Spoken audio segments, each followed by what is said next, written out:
আমরা এখন আছি মাধবপুর চা বাগানে। চা বাগানের সৌন্দর্য উপভোগ করছি। এই হলো মাধবপুর চা বাগান।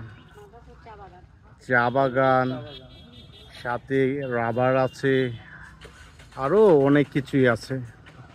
আমরা এখন মাধবপুরে আছি। আমাদের পাশে এক দিদি আছেন, উনি এখানকার কাজ করেন। আমরা এসেছি নেত্রকোনা থেকে। দিদি, আপনারা কতটুক সময় কাজ করেন সারাদিনে?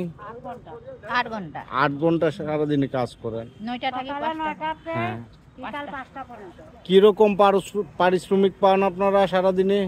23 কেজি তুললে 178 টাকা। 23 কেজি তুললে 178 টাকা। এই রোদে পুরে আপনারা করেন, আপনাদের পোষায় দিদি? এখন না পোষাইলে কি করতে হইব? না পোষাইলে কি করবেন? তা ঠিক আছে। বাগানে এখানে তো বাড়ি ঘর জি, সবকিছু তো সরকারি। জি। আচ্ছা, এইটা কি আপনার ওই যে মাঝখান দিয়ে এভাবে যেতে হয় নাকি? এভাবে এই লাইন আছে, লাইন দিয়ে যেতে হয়। এই রোদে পুড়ে সারাদিন কাজ করে ওনারা উপার্জন করে। দিদি, আপনার বাচ্চা কাচ্চা কয়জন আছে? বাচ্চা কাচ্চা 4 জন। আপনার হাজবেন্ড কি করে?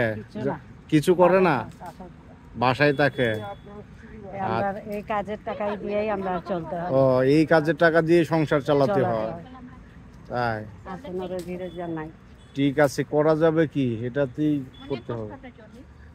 দিদি, আপনার বাচ্চা কাচ্চা কতজন? 4টা বাচ্চা, আমরা 2 বুড়া বুড়ি। বুড়া বুড়ি আর 4 বাচ্চা। বিয়ে শাদী হয়েছে কারো? না না না, এখন হইছে না। ছেলে মেয়ে কয়জন?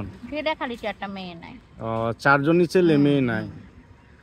ঠিক আছে গাইস, আমার ভিডিওটি আপনাদের ভালো লেগে থাকলে অবশ্যই লাইক কমেন্ট শেয়ার করে পাশে থাকবেন।